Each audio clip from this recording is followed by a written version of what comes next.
So this is day 13, a little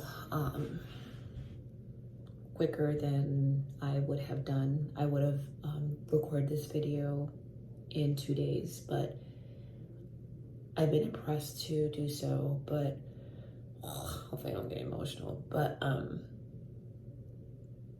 I've been good on this journey, and it's amazing how your mind and your body becomes in some form of an alignment while doing this program. But the one thing that I would have to say that every day I always have like one thing that scares me, and then also that I live what I call my daily carpe diem. And basically carpe diem means to seize the day.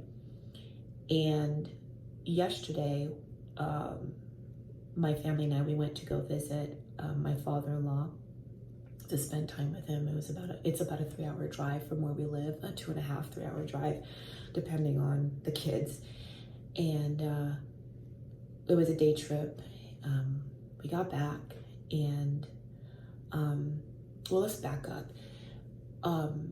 A childhood friend of my husband's just found out about his mother. She wasn't doing well and had some body complications. And he lives on the eastern part of U.S. and, I live in the Pacific Northwest, state of Washington.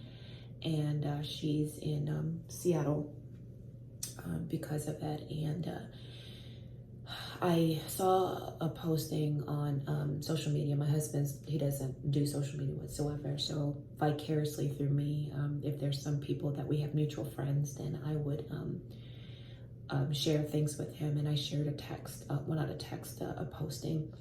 And I said, you need to call your friend. Just call your best bud. So he was able to talk with him, and we found out, the complications of his mom.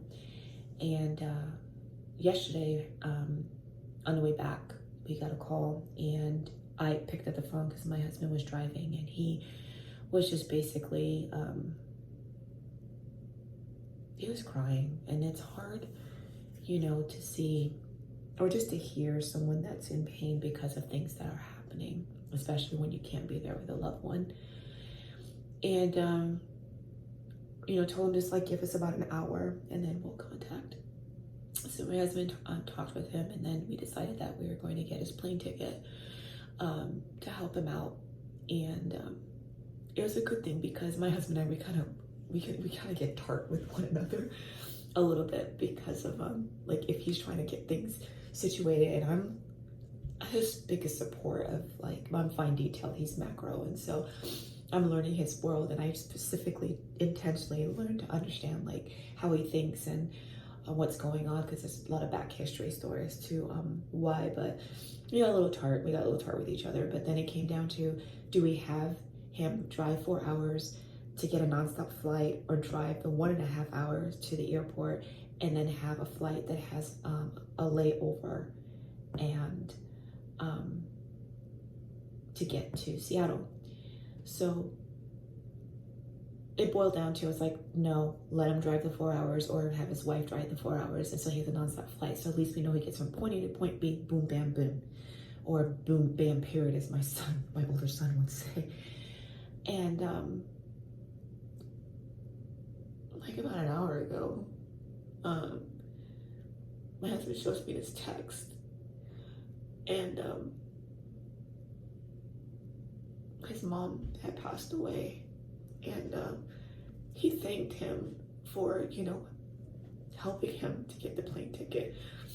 And it's like, if we did not do that, he may have missed the opportunity to see his mom. And I'm crying because my husband lost his mom 4 years ago to brain cancer. And I've never been one to emote. Right now, like even crying in front of a camera, I'm in the bathroom, best lighting.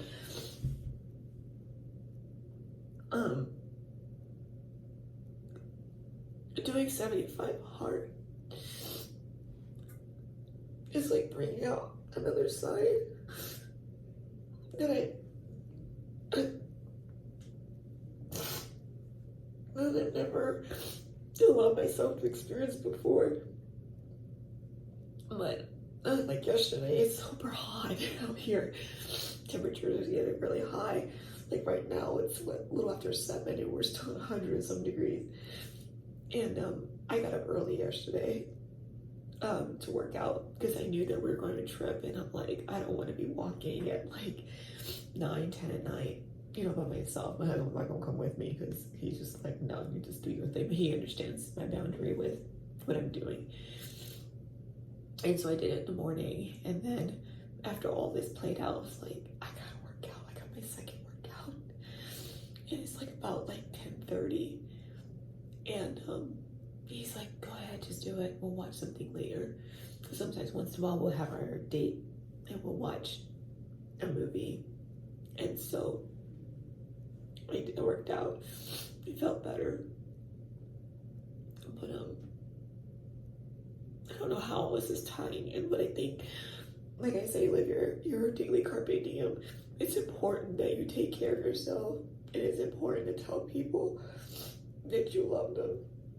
And it's important to just do your best and to show up every day. And 75 Hard has forced me. Well, actually not forced me. I choose to force myself to be better. My kids are catching on, like, oh, mommy has her 2 workouts. Leave mommy alone. My husband's like, encourages me, or just says, hey, like, mommy got it. Like, I had a workout, it was 2 days ago, no, last week, about 4 days ago, and I had to do like wall handstands. I can do, but for some reason, like, my mind wasn't all there. I have 2 boys, 8 and 4, and I have an older daughter who's 15, and I couldn't get it. Like, the first time my body just went, but it was my mind. And then finally my son coming, he's like, mommy, I can help you, I can support you. And I just started crying. But before that, I was crying, but I stopped crying before the boys came downstairs to do it in the morning. I get it when they're about ready to get up, and they catch on. But later on, my older son was like, Mom, you were crying. Why were you crying? I was like, because I had a lot of emotions inside. And my kids are seeing me in a different light, and it's scary, but it's so refreshing and rewarding. But I don't know. It's like, our family, we do talk about death. I'm not afraid of it. But all of this encompasses, and I'm thankful for this 75 Hard journey, because it's helping me to show up for not only for myself, but more importantly for myself, but in a positive way for others.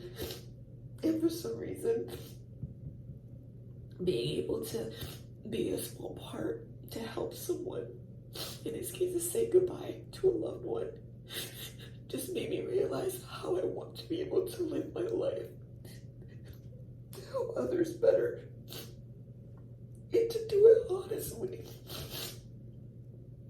and wholeheartedly. And, you know, it's a lot of growth. So, thank you. Thank you to the 75 Hard program,